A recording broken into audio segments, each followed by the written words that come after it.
কৃষ্ণ তুমি মাটি খেয়েছো না, ফার্স্টেই বলবেন না। এত মিথ্যাবাদী না, বলছে যে চোরের মধ্যে ফার্স্ট, ওনাকে চুরিতেও কেউ হারাতে পারবে, নাম্বার ওয়ান চোর, ঠিক আছে। আর ওর জন্য, ওনার জন্য এই চোর বলে, এই চোরের গুণ কীর্তন করবার জন্য ওনার জন্য চৌরাগ্য অষ্টকম তৈরি হয়েছে। চৌরাগ্য অষ্টকম 8খানা শ্লোক দিয়ে ওনাকে বলা হয়েছে উনি কি কি চুরি করেন। ওখানে বলা হয়েছে খালি মাখনই চুরি করে না, মনও চুরি করে নিয়ে চুরি, বস্ত্রই চুরি করে না, আরো অনেক কিছু চুরি করে। তো সেই জন্য ওনার নামের প্রতি একটা অষ্টকম তৈরি করে দেওয়া হয়েছে যে উনি কত বড় চোর। আর মিথ্যাবাদী নাম্বার মানে একদম ইনফিনিটি, একদম এমন মিথ্যা করে দেবে, সাপ করে দেবে, কেউ বুঝে উঠতে পারবে না। ধরে নিয়েছে গোপীরা মাখন চুরি করতে, ধরে নিয়েছে। মা যশোদাকে বারবার বাড়িতে গিয়ে বলেছে তোমার ছেলে চুরি করে, তোমার ছেলেকে বলো। মা যশোদা বলে মিথ্যাবাদী সব, এরা কৃষ্ণকে দেখে আর মানে খালি মিথ্যা কথা বলবে কৃষ্ণের নামে। তো এই জন্য মা যশোদা বিশ্বাস করে না। তো গোপীরা নিজেদের মধ্যে ঠিক করেছে এইবার হাতে হাতে ধরবো, হাতে হাতে ধরবো, ধরে এইবার মা যশোদার কাছে নিয়ে যাবো। ঠিক হাতে হাতে ধরেছে, চুরি করছে।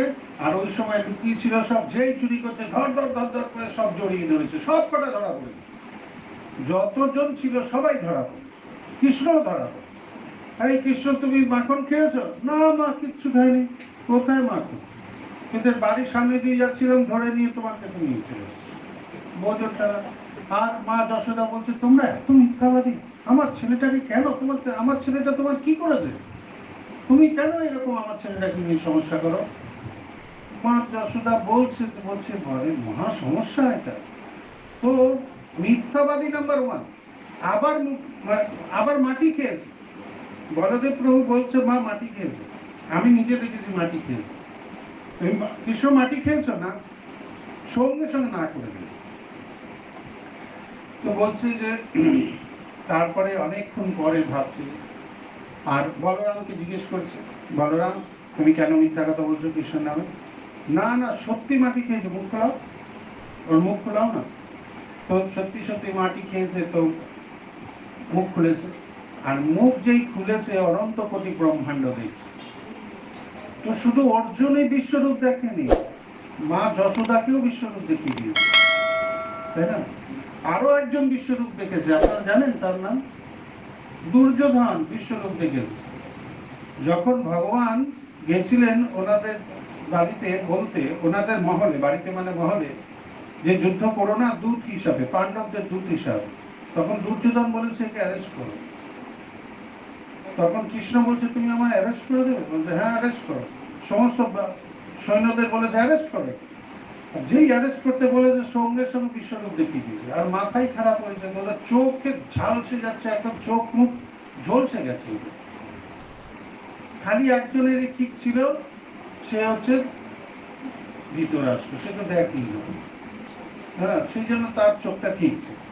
আর গান্ধারী সেও দেখেনি, এই জন্য হয়েছে। গান্ধারী কিছু লাইট ফাইট বুঝতে পারছিল কি, ওর তো চোখটা ভালো ছিল, লাইট ফাইট বুঝতে পারছিল, চোখ থাকলেও লাইট বোঝা যায় না সেরকম। কিন্তু আর একজন তো কিছুই জানে না, কিছুই বোঝে না, সে হাঁ করে বসেছিল। কিন্তু যারা ওখানে ছিল তারাও বিশ্বরূপ দেখেছে। ভগবান এইভাবে বিশ্বরূপ 3-4 জনকে দেখিয়েছে। তো মা যশোদাকেও বিশ্বরূপ দেখিয়েছে। মা যশোদা এই ব্রহ্মাণ্ড আমার ছেলের মুখের মধ্যে, এই দেখে ওনার মাথা ঘোরা শুরু হয়ে গেছে।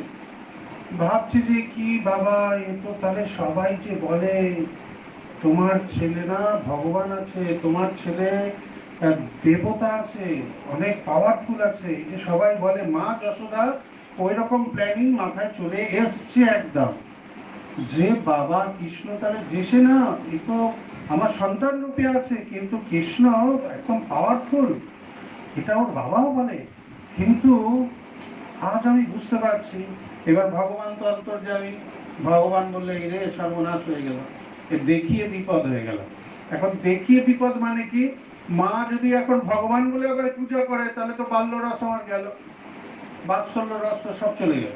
আর আমায় কি আমায় ধরবে, দুধ খাওয়াবে, কে আমায় মাখন খাওয়াবে, কি না না বাবা ভগবান যেখানে যাবে প্রণাম করো প্রণাম করো প্রণাম করো করতে থাকে। তো আমাকে তো আর কেউ জড়িয়েও ধরবে না, কোলেও তুলবে না, মা এরকম তুলবে না, তার থেকে ভালো সব হাওয়া করে নিই। তারপরে মা যশোদার মাথা থেকে মায়া বলে, ওনার যোগমায়া বলে, উনি সব হাওয়া করে দিন। আর এইবার মা যশোদা বলছে, কৃষ্ণ আমি কি দেখলাম ভিতরে? বলে কি দেখেছো? বলছে অনেক নক্ষত্র, সূর্য, চন্দ্র এসব তোমার ভেতরে ঘুরছে। বলে কি দেখেছো মা, তোমার ঘুমায়নি নাকি? এই তো দেখো তো। তো বলছে হ্যাঁ সত্যি কিছুই না। তো নন্দ মহারাজকে গিয়ে মা যশোদা বলেছে, জানো কৃষ্ণের মুখে আমি এরম এরম দেখেছি, এরম এরম দেখেছি। তো পরবর্তীকালে আবার দেখলাম কিছুই নেই। তো নন্দ মহারাজ বলছে, তোমার বোধহয় ঘুম টুম হচ্ছে না, আর একটু গ্যাসের ট্যাবলেট খাও। গ্যাসের একটা ট্যাবলেটের কি নাম ছিল না, কি বলে যেন কোনটা? হ্যাঁ, র্যান্ট্যাক। বলছে একটু র্যান্ট্যাক র্যান্ট্যাক খাও, সোডা জল খাও, তাহলে ঘুমটা হবে, তাহলে কোনো সমস্যা হবে। কিন্তু মা যশোদার মনে কিন্তু ঢুকে গেছে, পিঠটা তো বৃদ্ধ হয়ে গেছে, কিন্তু মেলাতে পারছে, মেলাতে পারছে না, একে একে দুই ওটা হতে পারছে, দুই হতে পারছে। তো যাই হোক, কৃষ্ণ এরকম সবাইকেই আকর্ষণ করে। তো কৃষ্ণকে কৃষ্ণ যখন গোলক বৃন্দাবনে ছিলেন, গোলক বৃন্দাবন, তো ওইখানে কৃষ্ণ হচ্ছে কিশোর, নাম হচ্ছে কৃষ্ণ কিশোর ওনার নাম। ওনার 16 আর 17 বছরের বেশি ওনার বয়স হয় না। সে কোটি বছর হলেও ওনার বয়স হইতেই হয়। তো 16 আর 17 বছরের মতোই ইয়ং থাকে। আর রাধা রানী হচ্ছে রাধে কিশোর, রাধা রানী হচ্ছে রাধে কিশোর, আর উনি হচ্ছেন কৃষ্ণ কিশোর। এই হচ্ছে ওনাদের গোলক বৃন্দাবনের নাম, বুঝতে পেরেছেন? তো সেই কৃষ্ণ কিশোরের ইচ্ছা হয়েছে বাল্য লীলা করবেন ভৌম বৃন্দাবনে। কোথায়? ইন্ডিয়াতে আসতে হবে। এবার ভগবান বাল্যলীলা করবেন ভৌম ভৌম বৃন্দাবনে। তো ভগবানের যত শুদ্ধ ভক্তরা সবাই তো ভগবানের সেবা করছে ওখানে। আমি যাব আমি যাব আমি যাব আমি যাব, সব লাইন দিয়ে দিয়েছে টিকিট নেওয়ার জন্য। ভগবান আমারও ফ্লাইটের টিকিটটা করে দিন, ইন্ডিয়া যাব আপনার সঙ্গে। তো ভগবান সবাইকে বলছে ঠিক আছে নিয়ে যাব নিয়ে যাব। কেন ভগবানকে ওটা কৃষ্ণ কিশোর হিসাবে আর রাধা রানীকে কিশোরী হিসাবে দেখছেন, ওখানে পুজো পাঠ করছেন, ওনাদের সেবা করছেন। কিন্তু কেন ইন্ডিয়া যাব, কেন ইন্ডিয়া যাব, ভৌম বৃন্দাবন কেন যাব? কেন যাব? এই কারণে ভগবান ওখানে বাল্যলীলা করেনি, ভগবানের বাল্যলীলা কেউ দেখেই। তো বাল্যলীলা করবেন ওখানে, তো বাল্যলীলাটা কিরকম হয় সেটা দেখবার জন্য সবরা চলে এসেছে। আর সবাই কি হয়েছে, কেউ মা যশোদা হয়ে গেছে, কেউ এ হয়ে গেছে, কেউ গোপী হয়ে গেছে, কেউ গোপীরা গোপ বালক হয়ে গেছে, কেউ গোপ বড় গোপ গোপ গোপীরা হয়ে গেছে। তো এরকম ভাবে সবাই, কেউ বৃক্ষ হয়ে গেছে, কেউ হরিণ হয়ে গেছে, কেউ ময়ূর হয়ে গেছে, কেউ ফল ফুল ফুলে সব ভরে গেছে চারদিকে, সব বৃন্দাবনে জন্ম নিয়ে নিচ্ছে ফটাফট, সব শুদ্ধ ভক্তরা সবাই। আর সবাই বলতে পারে ভাব প্রকাশ করতে পারে, এরকম ছিল। তো ভগবান বাল্যলীলা করবেন, সেই জন্য সবাই এখানে উৎসুক। আর দেবদেবীরা উৎসুক। দেবদেবীরা তো মানে মানে নিজের কাজ আগে ভাত ডাল সিদ্ধ করে তাড়াতাড়ি রান্না বান্না বেশি না করতে হয়, এসে স্টেডিয়ামে গিয়ে বসে পড়ে খেলাটা আগে। ভগবান কি যে কখন কি করবে তো কেউ জানে না। তো বেকার রান্না বান্না করা তো পরে হবে, তো আগে আলু সিদ্ধ ভাত খেয়ে নেমে পড়ো, এখানে বসে পড়ো। আর সারাদিন কি করতো, সারাদিন আকাশে বসে ওই ভগবানের লীলা দেখে। আর ভগবান যা যা করছে আর ভাবতো, বলে বাবা কি লীলা করছে ভগবান। আর ভগবান যে লীলা করবে সেই লীলা মাত হয়ে যাবে, মানে মাত হয়ে যাবে মানে এমন অবিকল করবে কেউ ধরতেই পারবে। সবাই ভাববে একটু মানুষ আছে, এই মানুষের বাচ্চা আছে, এটা ভাববে। হ্যাঁ, কিন্তু উনি যে ভগবান এটা কেউ বুঝতেই পারবে না। এমন লীলা করবে বাচ্চাদের মতো, বাচ্চা হলে বাচ্চা, বড় হলে বড়। শুয়োর যে আছে না, ভগবান বরাহ রূপ নিয়ে নিছেন। লেখা আছে ব্রহ্মা বলছে আমি বুঝতেই পারছি না ইনি ভগবান, কানে কুণ্ডলটা দেখে বুঝলাম যে ভগবান। বলছে এমন খুর দিয়ে ভু ভু করছে আর ভু ভু করছে, আমি ভাবছি যে কোন বড় একটা ঢুকে পড়েছে আমার এখানে। কিন্তু কানে কুণ্ডল আর গলায় মাথা দেখে বুঝলাম ইনি ভগবান আছেন, বড় রূপে। এইটা আমি বুঝতে পারলাম। তো এরকম আছে। তো ভগবান যে বাল্যলীলা করছেন সেটা দেখবার জন্য সমস্ত পার্শ্বদরা, ভগবানের পার্শ্বদরা সবাই এই ভ্রম বৃন্দাবনে এসে গেছে। আর ভগবান বাল্যলীলা করছে সেটাও দেখছেন আর খুব আনন্দ নিচ্ছে ভগবানের বাল্যলীলা। তো ভগবান গাভী চড়াতে যাবেন, গাভীরাও সঙ্গে সঙ্গে যাচ্ছে। এইবার ব্রহ্মার সন্দেহ হয়ে গেছে, ব্রহ্মার সন্দেহ হয়ে গেছে এরকম ভগবান হয় নাকি। সে শুনেছে ভৌম বৃন্দাবনে মানে এইখানে মর্তে ভগবান এসছে, এটা সে শুনেছে। তো এটা শোনার পরে সে না দেখতে এসছে যে কিরম ভগবান, ভগবান কিরম আছে। সব দেবদেবীরা তো দেখছে না ভগবান জন্ম করছে। ব্রহ্মার কথা দেবদেবীরা গিয়ে যে ব্রহ্মাকে বলেছে তার বিশ্বাস হচ্ছে না।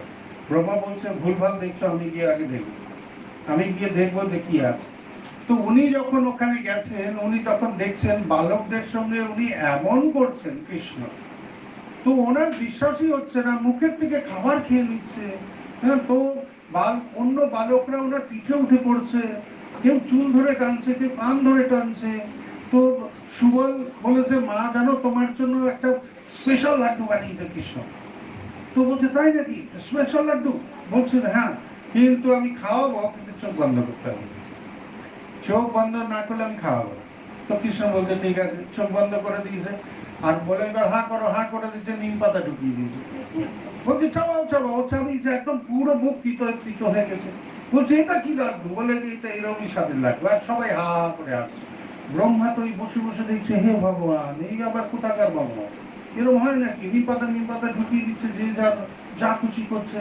আর কানামাছি খেলছে, তো কেউ চুল ধরে টানছে, কেউ পিকি ধরে টানছে, কেউ ধুতি ধরে টানছে, যেমন হয় না কানামাছি খেললে টানছে, আর এরম এরম এরম করছে। আর ব্রহ্মা বলছেন না, কোনোদিন হতে পারে না, ভগবানই হতে পারে না, দেবতারা মূর্খ তো মূর্খই রয়ে গেল। ওই জন্য তো অসুররা মাঝে মাঝে এদের তাড়া করে, এদের মূর্খ একদম, এটা কোনোদিন ভগবান হয়? এরকম ভগবানই হতে পারে। তো তিনি বলছেন আচ্ছা, তো ভগবান আমি দেখাচ্ছি কিরম ভগবান, আমি টেস্ট করি। তো উনি কি করেছেন, টেস্ট করতে গিয়ে একদিন যত বাছুর ছিল, হাজার হাজার বাছুর ছিল, নবলক্ষ গায়ে, আর কত বাছুর হতে পারে তার। তো যত বাছুর ছিল সব বাছুরকে মায়া বলে তুলে নিয়ে চলে গেছে। আর শুধু তাই করেনি, তার সাথে সাথে যে ওনার যে বালকদের যে টিম, ওনার যে টিম ছিল সেই টিমটাকে উদ্ধার করে দিয়েছে। দুজনকেই তুলে নিয়ে উনি কি করেছেন, উপরে এক গুহাতে বন্ধ করে দিয়েছেন, আর ওদের মায়া দ্বারা শুয়ে দিয়েছেন। ওরা শুয়ে পড়েছে, ঘুমিয়ে পড়েছে, ওরা আর কিছু জানে না, ঘুমিয়ে পড়েছে, সবাই বেঁচে আছে, ঘুমিয়ে পড়েছে। তো কৃষ্ণ এসে দেখছে গাভীর বাচ্চারাও নেই, আর ওনার পার্শ্বদ বিন্দুরাও নেই। কৃষ্ণ বুঝে গেছে, চোখ বন্ধ করে দেখলো, বলছে ও আচ্ছা, এটা ব্রহ্মা করেছে, ঠিক আছে, ব্রহ্মার সন্দেহ হয়েছে। তো কৃষ্ণ এমন ইউনিক আছে, এমন ইউনিক আছে সমস্ত ব্যাপারে। আমরা যখন কি হয় যেন কোনো পজিশন যখন আমাদের বিপক্ষে চলে যায় না, বা ব্রেন কাজ করতে থাকে, ব্রেন কাজ করে না আমাদের, তো আমাদের কি হয়, ভুল ভাল ডিসিশন হয়ে যায়, উল্টো পাল্টা বলা শুরু করে দিয়ে একে তাকে, এসব হয়ে যায়, নানান কিছু হয়ে যায়। পরে হয়তো অনুশোচনা করি, কিন্তু ওই সময় সিচুয়েশনটা ঠিক মতো আমরা ম্যানেজ করতে পারি। কিন্তু কৃষ্ণ তো কৃষ্ণই আছে, এ এমন ম্যানেজ মাস্টার। কি করলেন তিনি, তিনি যত বাছুর হয়েছিল, যত বাছুর ছিল সব বাছুরের রূপ নিয়ে নিলেন, তিনি নিজেকে প্রকাশ করে দিল বাছুর রূপে। আর কি, তিনি তার গোপ বালক যারা ওনার সঙ্গে পার্শ্বদ হিসাবে ছিল, তিনি সেইভাবে প্রকাশিত করলেন তাদের, ঠিক আছে।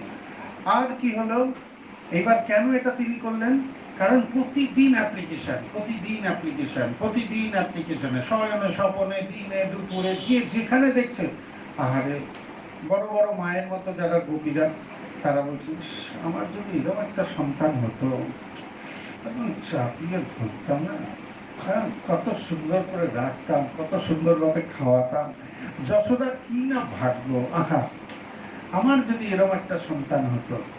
রোজ অ্যাপ্লিকেশন, শয়নে স্বপনে কৃষ্ণকে দেখে রোজই কৃষ্ণের কাছে অ্যাপ্লিকেশন পাঠাচ্ছে।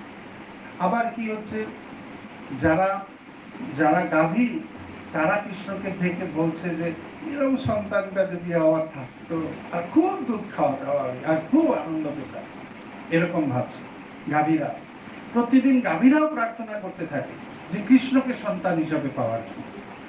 আর গোপ বালকরা প্রার্থনা করতে থাকে যে কৃষ্ণ যেন আমাদের সঙ্গে সব সময় থাকে, এরকম প্রার্থনা করতে থাকে। আর যারা গোপীরা আছে, যারা কৃষ্ণ সমবয়সী, যারা রাধারানীর টিমের, তারা সবসময় বলতে থাকে কৃষ্ণ যদি আমার প্রতি হতো না, কি যে আনন্দ থাকতো, সবসময় আমার ঘরে থাকতো, এরকম ভাবে। তো এরকম অ্যাপ্লিকেশন প্রতিদিন ভগবানকে সবাই পাঠাতো। ভগবান তো জানে, তো ভগবান কি করলো, ভাবলো, তিনি কি করলেন, ভাবলেন এই একটা ভালো সুযোগ পাওয়া গেছে, ব্রহ্মা তো এদের নিয়ে গেছে, এইবার আমি এদের প্রকাশিত করে দেব। তো উনি কি করলেন, গাভী রূপে প্রকাশ হয়ে গেলেন, বাছুর রূপে প্রকাশ হয়ে গেল। তো বাছুর রূপে প্রকাশ হয়ে গেল, একদম গাভীরা খুব খুশি হয়ে গেল। হ্যাঁ, কৃষ্ণকে দেখতে পাচ্ছে তারা, তার বাছুরকে, আর খুব যত্ন নিচ্ছে বাছুর, চেটে দিচ্ছে, গা চেটে দিচ্ছে, তাকে খুব দুধ খাওয়াচ্ছে, আর তার সঙ্গে সঙ্গে ঘুরছে গাভীরা, এরম চলছে। এইবার কৃষ্ণের যে বাল্য যারা পার্শ্বদরা ছিল, বন্ধু মিত্র যারা ছিল, তারা এবার যে যার বাড়িতে যাচ্ছে। যখন বাড়িতে যাচ্ছে সব মায়েরা কৃষ্ণকে দেখতে পাচ্ছে, ওটা তো সত্যি সত্যি কৃষ্ণ, ওর মতো রূপ করে যাচ্ছে। এর আগেও আমরা রাসলীলায় দেখেছি ভগবান কোটি কোটি রূপে সমস্ত গোপীদের সঙ্গে তিনি রাসলীলা করেছেন, নিজেকে প্রকাশ করেছেন। 16,108 মহিষী রূপে তিনি যখন তাদের গ্রহণ করেছিলেন, সবার গৃহে আলাদা আলাদা কৃষ্ণ ঘুরে বেড়াচ্ছে। তো নিজেকে তিনি প্রকাশ করেছেন অনন্ত, তার অনন্ত শক্তি। ভগবানকে বলা হয় অনন্ত, অনন্ত শক্তি যার মধ্যে বিরাজ করে, যা চাইবে তাই করতে পারে ভগবান। আমি আপনি যা চাই তাই করতে পারি না, আমাদের বাধ্যবাধকতা আছে, ভগবানের জন্য নেই। কারণ এই ব্রহ্মাণ্ড সম্পূর্ণ ভগবান, সম্পূর্ণ ভগবানের, আর ভগবানের সৃষ্টি, আর ভগবান যা খুশি তাই করতে পারে, নিজেকে যা খুশি তাই করতে পারে। এইভাবে যখন সবাই ঘরে গেছে, সবাই মারা কি আনন্দে তাদের সেবা যত্ন করছে, মানে সবকিছু করছে। এইভাবেই চলছে, 1 বছর হয়ে গেছে, এইভাবেই চলছে। প্রতিদিনই গাভী চড়াতে যাচ্ছে, প্রতিদিনই সবাই চলছে, এইভাবেই চলছে। কিন্তু বলরাম বুঝে গেছে, বলরাম জি বুঝে গেছে যে ডাল মে কুছ কালা হ্যায় ভাই। হ্যাঁ, কি ব্যাপার, এই গাভীগুলো বাছুরদের ছাড়ে না কেন? অন্য সময় তো বাছুরদের ছেড়ে দিত, নিজেরই ডালপালা ঘাস ফাস খেতে চলতো, বাছুররা আলাদা ঘুরতো। কিন্তু কোনো মা বাছুরকে ছাড়ছে না, সঙ্গে সঙ্গে নিয়ে ঘুরছে, সবসময় নিজে খাচ্ছে না, ওকে যত্ন করছে। তো বলরাম প্রভু এই জিনিসটা দেখে কৃষ্ণকে বলে, কৃষ্ণ জানো কেমন কেমন লাগছে সিচুয়েশনটা, তুমি না তো ওগুলো। তখন তখন বলছে, দাও দিয়ে প্রভু চুপ থাকো, ব্রহ্মায় নবেরূপ করেছে, আমি এইগুলো করে দিয়েছি। তো বলছে আচ্ছা। এইবার যারা গোপীরা ছিল, রাধারানীর পজিশনে যারা ছিল, এইবার তারা তারা চাইতো কৃষ্ণ জানি আমার প্রতি হয়ে যায়। তো কৃষ্ণ কিভাবে সবার প্রতি হয়ে যাবে? এবার কৃষ্ণ তো বাল গোপাল রূপ এবং সমস্ত গোপ হয়ে গেছে। গোপ যারা গোয়ালা ছিল, বড় বড় গোয়ালা ছিল, কৃষ্ণের থেকেও বড় যারা ছিল, তারাও তো কৃষ্ণ হয়ে গেছে। কারণ সম্পূর্ণটাই তো নিয়ে চলে গেছে, পুরোটাই নিয়ে চলে গেছে, তারাও তো কৃষ্ণ হয়ে বসে আছে, কিন্তু তাদের নাম ফাম ওই একই আছে। তো এইরকম ভাবে কৃষ্ণ এবার ঠিক করলো, নন্দ মহারাজকে গিয়ে বলল যে বাবা, এক কাজ করতে পারো, এই এই মাসটা খুব উল্লেখযোগ্য মাস, যেসব গোপীদের বিয়ের দরকার আছে, বিবাহযোগ্য হয়ে গেছে, তাদের গোপদের সঙ্গে বিয়ে হয়ে গেলে ভালো। তখন নন্দ মহারাজ বললো ভালোই তো, এই কথাটা ঠিকই। এবার নন্দ মহারাজ কি করলো, সমস্ত পরিবারকে জিজ্ঞেস করতে থাকলো যে তোমাদের পরিচিত কেউ আছে নাকি তার সঙ্গে বিবাহ হবে। এই করে সমস্ত গোপদের সঙ্গে গোপীদের বিবাহ হলো। কার সঙ্গে বিবাহ হলো? কৃষ্ণের সঙ্গে বিবাহ হলো। তো কৃষ্ণ রাধারানীর যে পতির নাম কি? আয়ন ছিল, আয়ন আয়ন ছিল।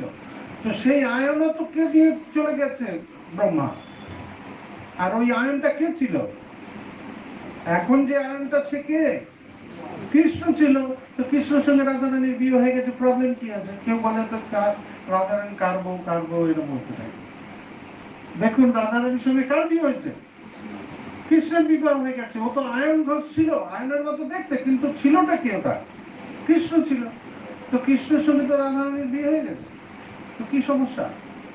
তো এইভাবে আমরা বুঝতে পারি শাস্ত্র যখন পড়বো, আর শাস্ত্রে যেসব ব্যাখ্যা আছে, যেসব আচার্যরা ব্যাখ্যা দিয়েছেন একটার পর একটা, এই এই দামোদর লীলা, সমস্ত দামোদর লীলা না যে কোনো ভগবানের উৎসব একদিনের জন্য, একদিনের জন্য। আর ভগবানের এতই প্রিয় দামোদর লীলে পুরো মাস করে দিয়েছে, পুরো মাস তিনি এই কাজটা করেছেন। কেন? তিনি চান যে আমার ভক্তের গ্লোরিফাই হোক, ভক্তরা ভক্তরা আনন্দে পাক, এবং ভক্তরা সবসময় সব জায়গায় পূজিত হোক। সবাই জানো মা যশোদা আমাকে বেঁধে দিয়েছে, আমি ভগবান।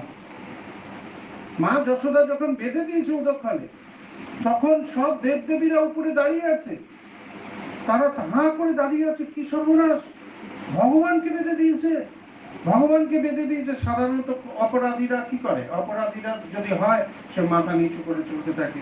আমরা যখন এখানে দেখি অপরাধীদের নিয়ে থানায় নিয়ে যাচ্ছে বা কোর্টে নিয়ে যাচ্ছে, মুখ মুখ ঢেকে নিয়ে যাচ্ছে, বা তারা মুখে হাত দিয়ে দেয়, চোখের হাত দিয়ে দেয়, এরকম করে যায় না, তারা লজ্জা পায়।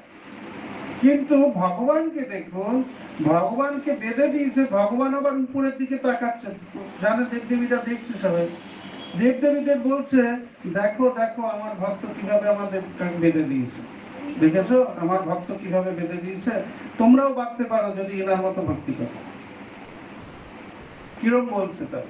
তো ভগবান এরকম আছে, ভগবান সমস্ত জগৎকে মোহিত করে রেখেছে এই দামোদর লীলা।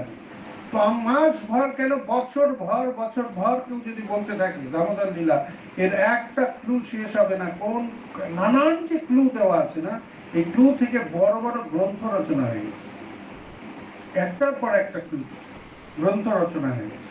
এরকম ভাবে ভগবানের লীলাকে বিস্তার করা হয়েছে এইভাবে। তো ভগবান সবসময় চান ভক্তের গ্লোরিফিকেশন করতে, আর ভক্ত চায় ভগবানের মহিমা কীর্তন প্রচার করতে। সেই জন্য সামনে ডিসেম্বর মাস, ভগবানের মুখ্য নিঃসৃত বাণী কোনটা? ভগবদ গীতা। ভগবদ গীতা ম্যারাথন শুরু হয়ে গেল। তা আমাদের কি কাজ ভগবানের সৈনিক হয়ে? প্রতি ঘরে ঘরে গিয়ে করো এই ভিক্ষা, ভগবদ গীতা নাও, ভগবদ গীতা নাও, এইটা বলার জন্য আমরা সৈনিক হিসাবে কাজ করি। তো সৈনিক যখন যুদ্ধে যায়, তার মৃত্যু হবে কি বেঁচে আসবে সেটা সে জানে না।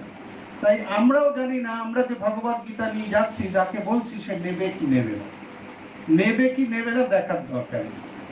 কিন্তু আমরা যাচ্ছি, যাব, তার ঘরে যাব, তাকে বলবো গীতা সম্বন্ধে, তাকে নেওয়ার জন্য প্রার্থনা করব।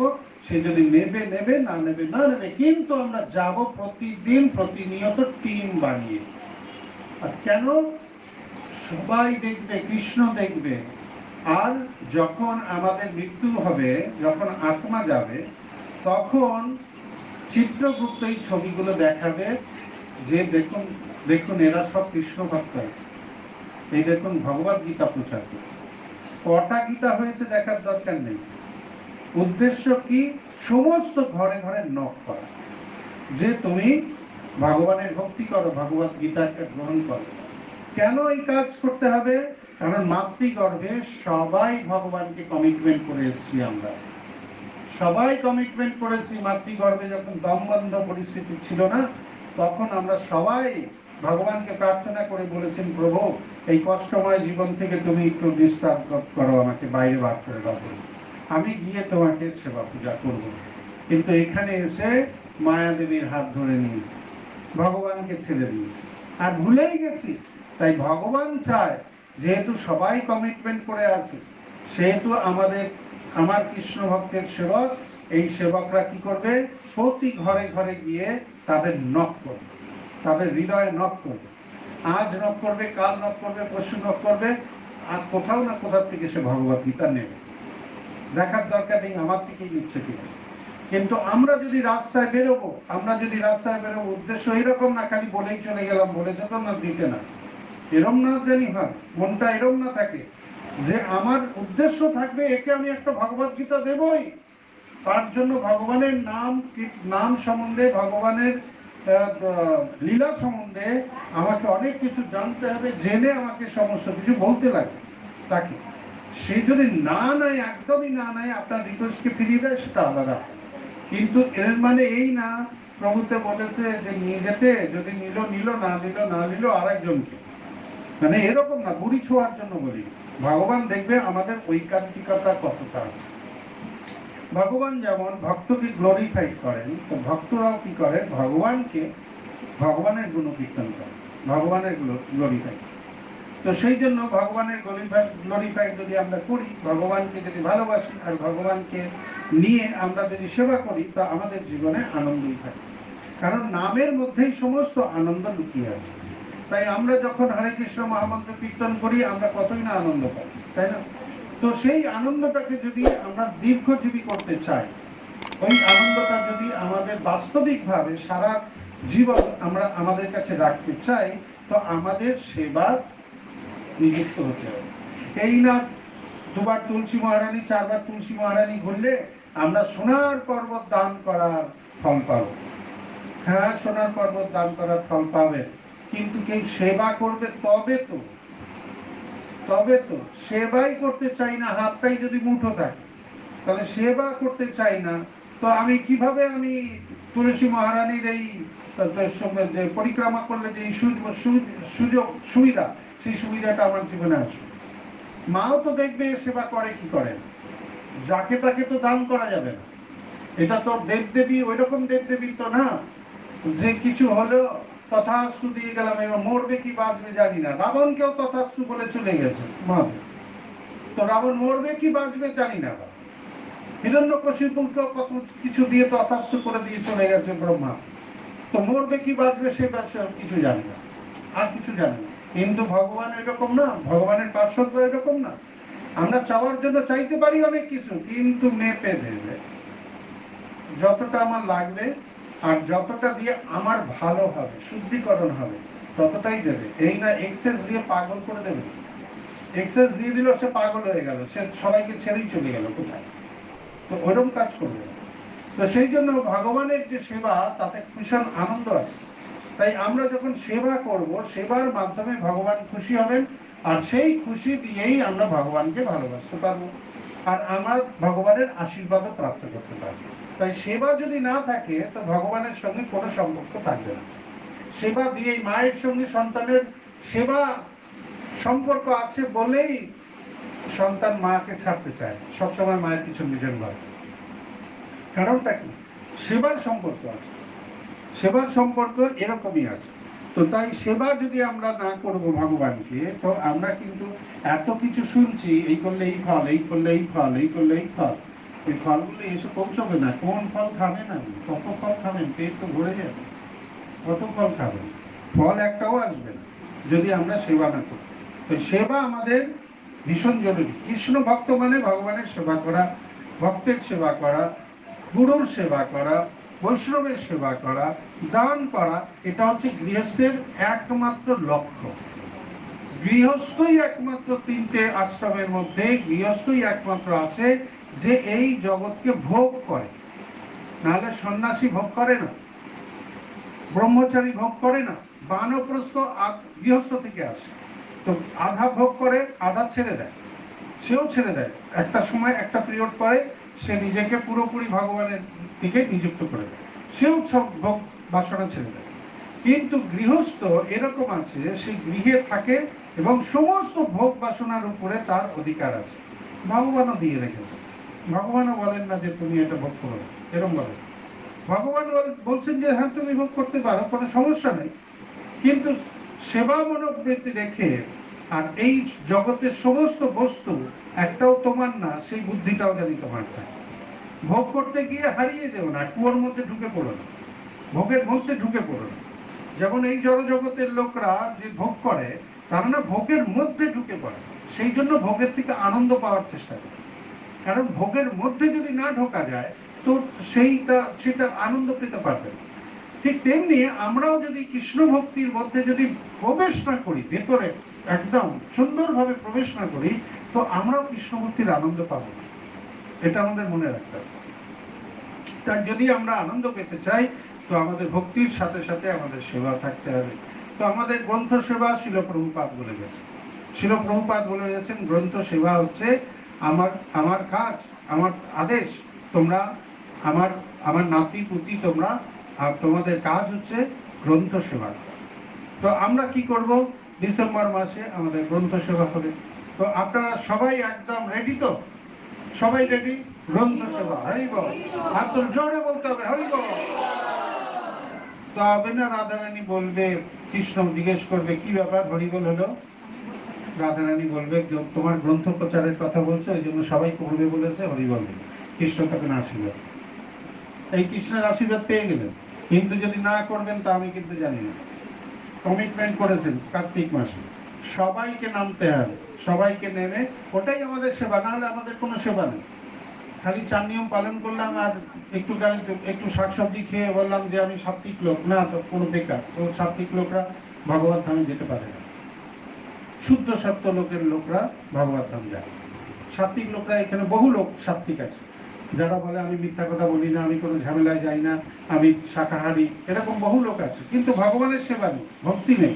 তো সেই লোক ওই স্বর্গ পর্যন্তই যাবে, আর কিছু করতে পারে, আবার তার জন্ম। কিন্তু যদি ভগবানের সেবায় থাকি, আমরা ভগবানের সেবায় থাকি, আবার এই নিয়মগুলোকে পালন করি, তো ভগবান খুশি হয়ে সেবার মাধ্যমে আমাদের কি করবেন, ভগবান আমাদের তার ধামে পৌঁছে দেওয়ার ব্যবস্থা নিয়ে যাবে। জোরে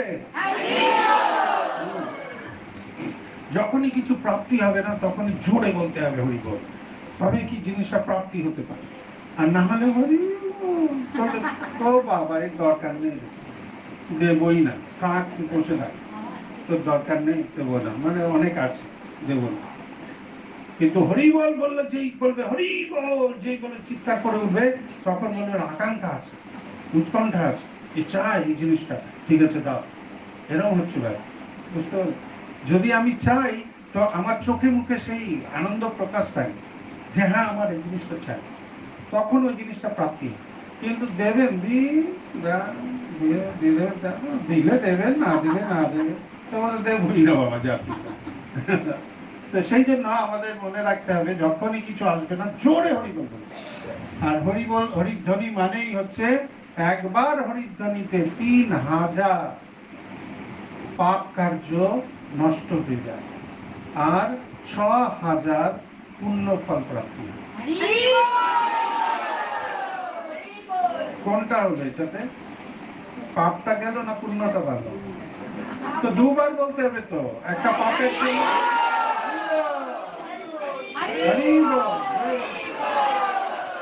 একটা পাপের জন্য বলতে হবে, একটা পুণ্যের জন্য বলতে হবে, তবে কি হবে। ঠিক আছে, হরে কৃষ্ণ। তো ভালো থাকুন, আপনারা সবাই ভালো করে সেবা করুন, এটাই আমাদের প্রার্থনা। আর আমরা সবাই মিলে একসঙ্গে সেবা করবো, এরকম না আপনাকে আলাদা করতে হবে, আমরা সবাই মিলে প্ল্যান করে সুন্দর করে টিম বানিয়ে আমরা সেবাটা করবো, ঠিক আছে না? আমরা, আপনারা জানেন